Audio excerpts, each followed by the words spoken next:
नमस्कार, सत श्री अकाल, आदाब, खम्मा गणी और राम राम सा।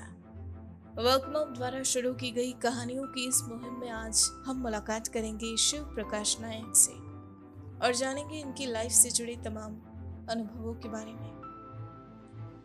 आपको बता दें, ये वर्तमान में कोटा शहर में निवास कर रहे हैं और वहाँ okay flip India private limited company में कार्यरत है। इन्होंने अपनी प्राथमिक शिक्षा राजस्थान के अपने गांव मंगरूल से प्राप्त की। उच्च शिक्षा के लिए दोस्तों इन्हें दूसरे गांव जाना पड़ा। 12वीं की परीक्षा के लिए ये कोटा शहर चले गए। परिवार की आर्थिक स्थिति खराब होने के कारण ये अपनी आगे की पढ़ाई जारी नहीं रख पाए। जी हाँ, उच्च शिक्षा प्राप्त करने में असमर्थ होने के बावजूद भी इन्होंने अपने दृढ़ संकल्प के साथ आगे बढ़ते हुए जीवन में सफलता प्राप्त की। करियर के प्रारंभिक वर्षों में इन्होंने एक जनरल स्टोर में काम किया। नौकरी के साथ साथ बतौर LIC एजेंट भी काम किया। बिजली विभाग में भी सेवाएं दी।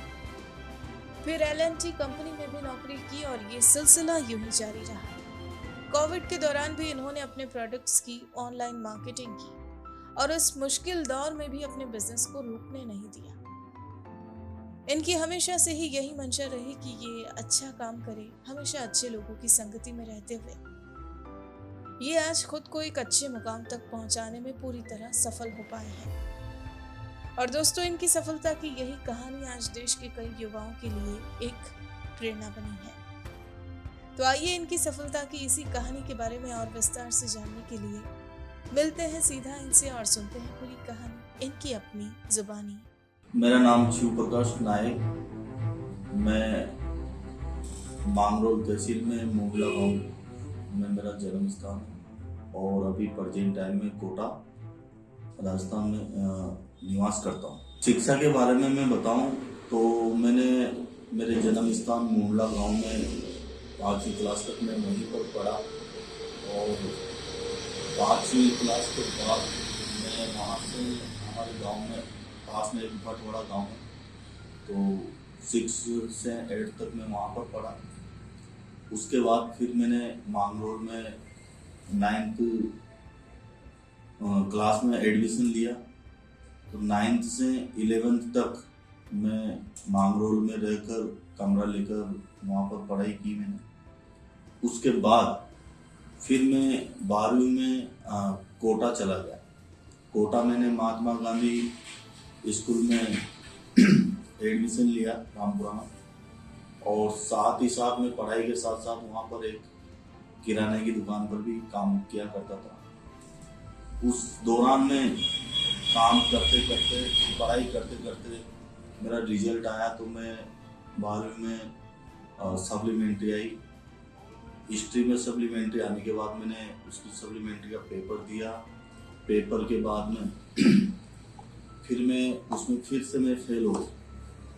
फिर कुछ घर की आर्थिक स्थितियाँ कमज़ोर थी, उस कारण से फिर मेरा धीरे धीरे पढ़ाई में मन नहीं रहा और मैं काम के ऊपर फोकस करने लग गया। काम के ऊपर फोकस करते करते मैं एक Simon tech India private limited के ऑफिस में रहकर मैं वहाँ वर्क करता था और उसी दौरान वर्क करते करते उसी कंपनी की जो भी साइट चलती थी तो मैं उस साइट को संभालने लग गया।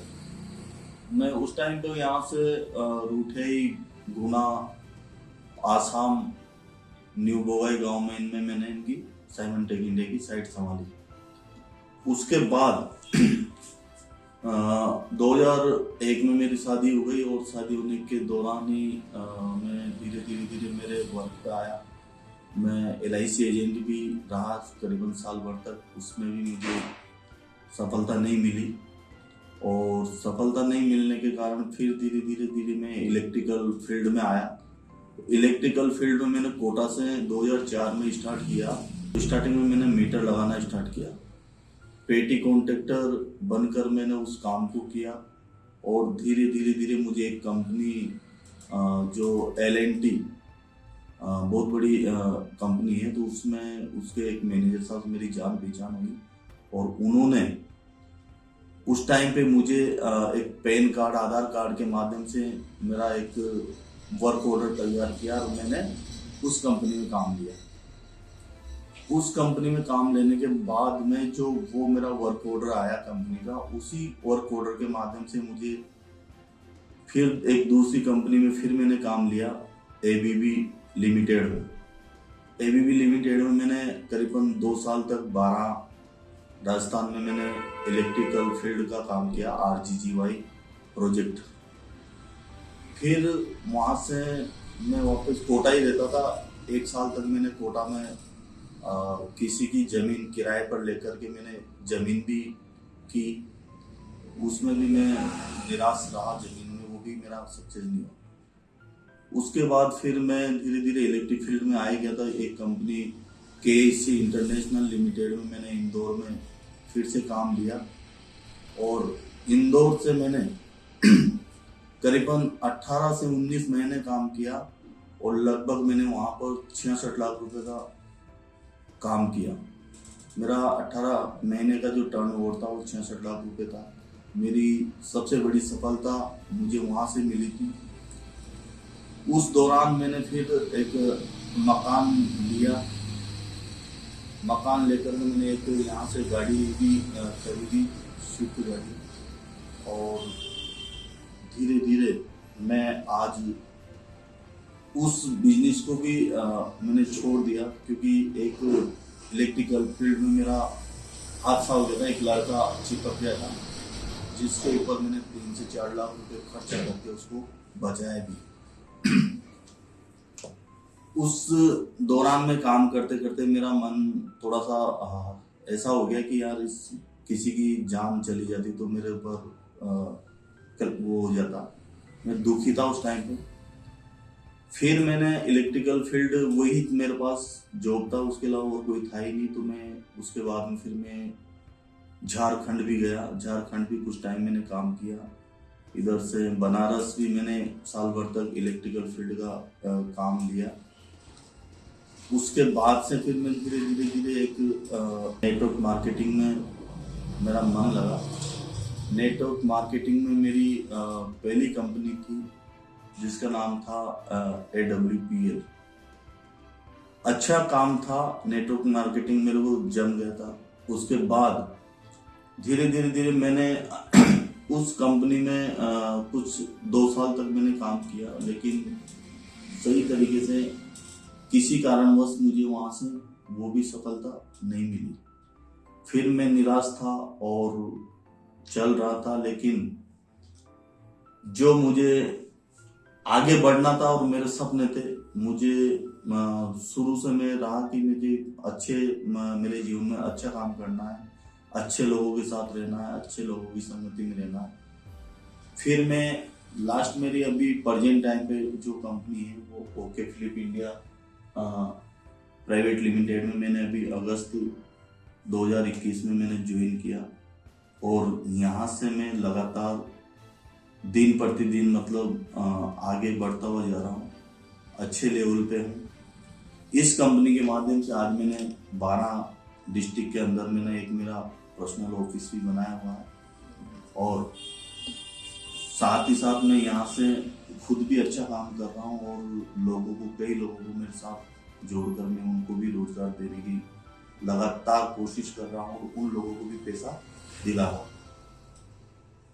दोस्तों, मेरे जीवन में बहुत सारी कठिनाई भी आई, बहुत सारा मैंने देखा, लेकिन मैं लगातार मेरे लक्ष्य पे अड़िग रहा और अड़ा रहा, क्योंकि मैंने सोचा था कि यार इंसान एक ऐसा व्यक्ति है जो उसके जीवन में कुछ भी कर सकता है, लेकिन उसके लिए लक्ष्य लेकर उस चीज को ठानना पड़ता है।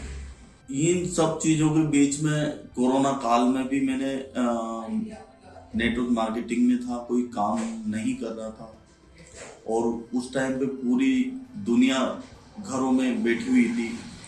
लेकिन मैं जिस बिजनेस में था नेटवर्क मार्केटिंग में, वो बिजनेस हमारा कोरोना के टाइम पे भी चल रहा था, क्योंकि नेटवर्क बिजनेस एक ऐसा था कि उस टाइम पे ऑनलाइन मीटिंग कोई नहीं होती थी। सब जो भी मीटिंग सेमिनार होते थे फिजिकल होते थे, और कोई ऑनलाइन का ऑप्शन नहीं था। लेकिन कोरोना के टाइम पे एक जूम मीटिंग भी आया, और जूम मीटिंग के माध्यम से हम ऑनलाइन मीटिंग कर करके कोरोना के टाइम पे भी मैंने कुछ पैसे कमाए। उसके साथ साथ बहुत सारी कठिनाइयाँ आई कोरोना के टाइम पे। घर से, जिसका घर से बाहर जाना तक संभव नहीं था, लेकिन उस टाइम पे भी एक ये नेटवर्क मार्केटिंग एक ऐसा प्लेटफॉर्म था जहाँ से आप घर बैठे बैठे भी इसमें अर्निंग कर सकते थे, और मैंने किया है। उस टाइम पे मैं मेरा प्रेरणा स्रोत जो मानता हूँ, मैं मेरे मम्मी पापा को मानता हूँ, और इस वीडियो के माध्यम से मैं हमारे समाज के, हमारे देश के सभी भाइयों से एक ही बात कहना चाहूँगा कि आप किसी भी क्षेत्र में जाकर के काम करते हो, अपना एक लक्ष्य बनाकर काम करें। आप डॉक्टर बनना चाहते हैं, या इंजीनियर बनना चाहते हैं, या आप नेटवर्कर बनना चाहते हैं, या आप कोई भी ऐसा आपका लक्ष्य है कि मुझे ये करना है, तो दोस्तों मेरे इस वीडियो के माध्यम से आप सबको बताना चाहूँगा कि एक अपना लक्ष्य, अपना विजन, अपने सपने, इन सबको लगातार अपनी एक डायरी में लिख करके आप आगे बढ़ने की कोशिश करें। दोस्तों मेरे आपसे यही निवेदन है कि अपने लक्ष्य के साथ पूरी तरीके से ईमानदारी से काम करें और ऊंचाइयों पे बढ़ते रहें और अपने देश का नाम रोशन करें। धन्यवाद, थैंक यू। दोस्तों आज हमने जाना शिव प्रकाश नायक की जिंदगी से जुड़े तमाम किस्सों एवं अनुभवों के बारे में। ऐसी ही प्रेरक एवं रोचक कहानियाँ रोजाना सुनने के लिए हमारा चैनल सब्सक्राइब करें और बेल आइकन जरूर दबाएं। अगर पसंद आई है आज की ये कहानी तो इसे लाइक, कमेंट और शेयर करना ना भूलें। अब आप भी बन जाइए भारत की प्रोफेशनल कम्युनिटी की आवाज और सुनाओ अपनी कहानी, बनाओ अपनी पहचान की इस मुहिम से जुड़कर अपने जीवन के अनुभवों, करियर यात्रा, अपने उत्पादों एवं सेवाओं के पीछे की वास्तविक कहानी से देशवासियों को प्रेरित करें और अपनी एक नई पहचान बनाएं। Tell your story, inspire and build your brand with the power of video. जय हिंद, जय भारत।